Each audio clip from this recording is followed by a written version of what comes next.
আল্লাহর নবী নূরের নবী গো আপনি নবী আমার জীবনের জীবন আল্লাহর নবী নূরের নবী গো আপনি নবী আমার জীবনের জীবন যে দেখেছে আপনাকে পূর্ণ জীবন ধন্য সে যে দেখেছে আপনাকে ধন্য জীবন পূর্ণ সে আপনি আমার জীবনের জীবন আপনি আমার জীবন সাথী অন্ধকার পরের বাতি জ্বলবে বলবেন যে সুবহানাল্লাহ আমাদের হাত উঠে বলেন ইয়া রাসূলুল্লাহ আগে পিছে সবাই বলেন ইয়া রাসূলুল্লাহ ইনশাআল্লাহ মাহফিল জিন্দা আছে চিন্তা নাই আল্লাহ তাআলা সাল্লামা আল্লাহর নবীর দরবারে 13 বছরের একটা ছেলে উপস্থিত হলেন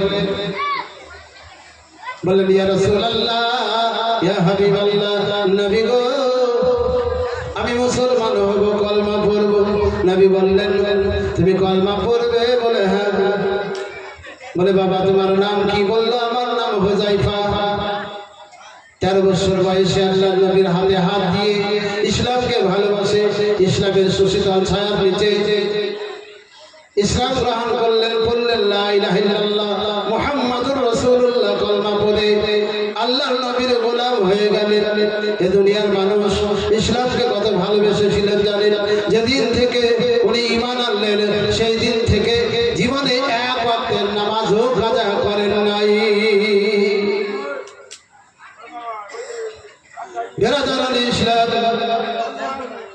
জীবনে এক ওয়াক্তের নামাজও কাজা করেন না 4 বছর ধরে আল্লাহর নবীর পিছনে এসে নামাজ পড়লো কিন্তু এক ওয়াক্তের নামাজও কাজা করেনি এমন সময় বাবা একটা যুদ্ধের দামামা বাজলো যুদ্ধের খবর আসলো বেরাদারান ইসলাম দুশমনে রাসূল মক্কা থেকে ধাওয়া করলো যে ওই মুহাম্মদকে রাখবো না মুহাম্মাদের দিনকে রাখবো না ইসলামকে মিটিয়ে দেব ইসলামকে রাখবো না বেরাদারান ইসলাম 1000 সৈন্য নয় 2000 সৈন্য নয় লক্ষাধিক সৈন্য এনে তারা হুনাইনের পাহাড়ের উপরে জমা হয়ে গেছে আল্লাহর নবীর কাছে একজন দূত পাঠিয়েছে দূতের ওই দূতকে চিঠি দিয়ে পাঠিয়েছে বলে ওগো মুহাম্মদ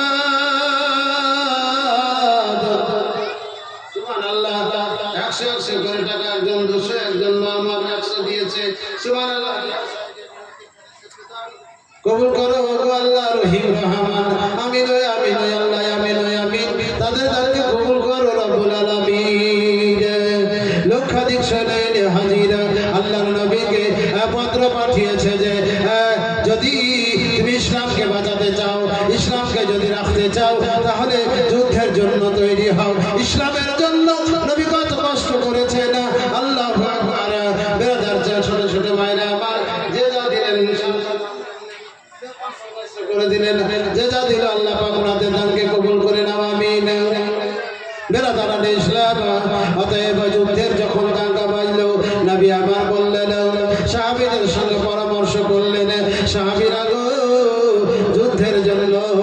যুদ্ধের জন্য ওই উতবা শৈবা ওলিদ আবু জেহেল উতবা শৈবাইরা আবার হুনাইনের পাহাড়ে লক্ষাধিক সৈন্য নিয়ে অপেক্ষা করছে বলো এই যুদ্ধ কিভাবে করা যাবে সাহাবাদের সঙ্গে এবার নবী পরামর্শ করে একটু ভালো করে শুনবেন বাপজিরা বড় দুঃখজনক ঘটনা বড় কষ্টদায়ক ঘটনা আল্লাহর নবী ইসলামের জন্য কি করেছেন দেখুন এবং সেই জামানার যুবকেরা কিভাবে ইসলামকে ভালোবেসেছেন দেখুন ইসলামের জন্য জান দিতে দ্বিধা করেনি আর আমরা তো মুখে বলি আমরা সুন্নি মুসলমান আমরা সুন্নি মুসলমান প্রয়োজন হলে নবীর প্রেমে প্রয়োজন হলে নবীর প্রেমে তিহিত দিব মোরা জান আমরা সুন্নি মুসলমান মুখে মুখে বলতে বড় ভালোবাসি বাবা, কাজে আমরা থাকি না। যদি অত ইসলামকে ভালোবাসতেন মসজিদে কিন্তু জায়গা দেওয়া যেত না। আসুন এই ওয়াকিয়াটা শুনলে বুঝতে পারবেন বাবা, চিন্তা ঘটনা, বানানো কোনো ঘটনা না, নিজের তৈরি ঘটনা না। আল্লাহর নবীর জামানায় মদিনাতুল মুনাওয়ারাতে নবী আছেন, আর এই যুদ্ধের দামামা বাজলো। সাহাবীদের সঙ্গে নবী আবার আলোচনায় বসলেন, বলে সাহাবীরা রে, কেমন করে এই যুদ্ধটা করা যায়? তোমরাই ভাবো, 1000 সৈন্য নয়, 2000 নয়, তোমরা কতজন হচ্ছে দেখো। এবার বাবারা আমার সেই জামানায় যতজন কলমা পড়তেন তারা কোনদিন বাড়িতে থাকতেন না, সবাই মসজিদে আসলেন। গণনা করতে বললেন নবী আমার, তো 4500 সাহাবা হলেন, 4500, আর ওদিকে লক্ষাধিক সৈন্য। বলুন কি করে যুদ্ধ হতে পারে? একদিকে সমুদ্র আরে একদিকে নৌকা।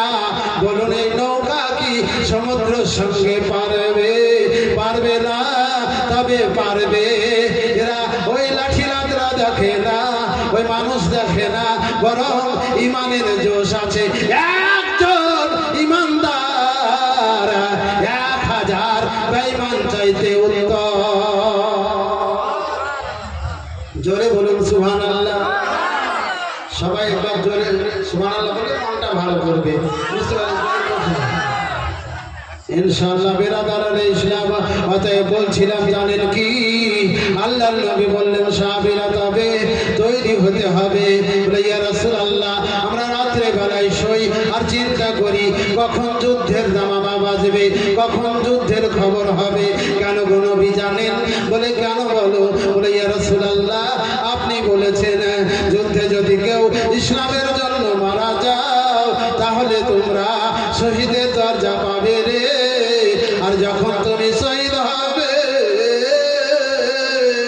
তখন তরবারির ধারে তুমি আল্লাহর নূর দেখতে পাবে। এজন্য শহীদরা যখন জান্নাতে যায় বাবারা, তখন কিন্তু শহীদের আল্লাহকে বলে আল্লাহ। আল্লাহ জিজ্ঞাসা করে, শহীদদেরকে জিজ্ঞাসা করবে, বলো তোমাদেরকে জান্নাতে কেমন লাগছে? শহীদরা বলবে রব্বুল আলামিন জান্নাতে ভালো লাগে না। আল্লাহ বলে রে, জান্নাতে আবার নাই কি? জান্নাতে তো সব রেখেছি তোমাদের জন্য, ভালো কেন লাগবে না? বলে আল্লাহ আবার আমাদেরকে দুনিয়াতে পাঠাও।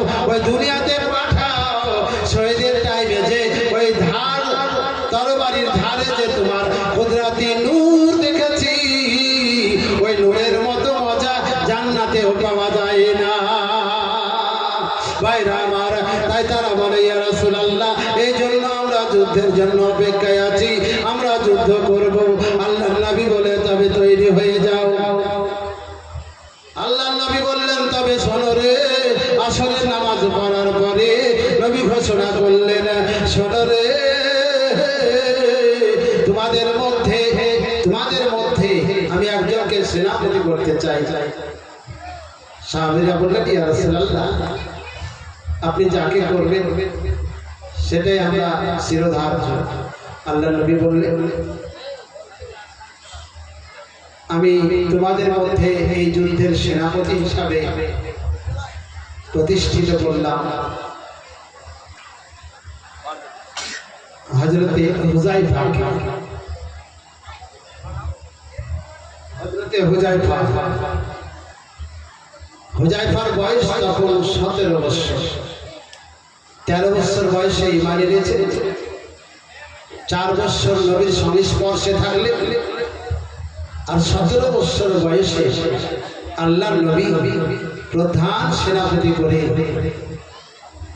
এই যুদ্ধে প্রধান সেনাপতি করে পাঠাবেন। বিরাদারান ইসলাম, আল্লাহর নবী সাল্লাল্লাহু তাআলা আলাইহি ওয়াসাল্লাম ভাইরা আমার এলান করে দিলেন, প্রচার করে দিলেন যে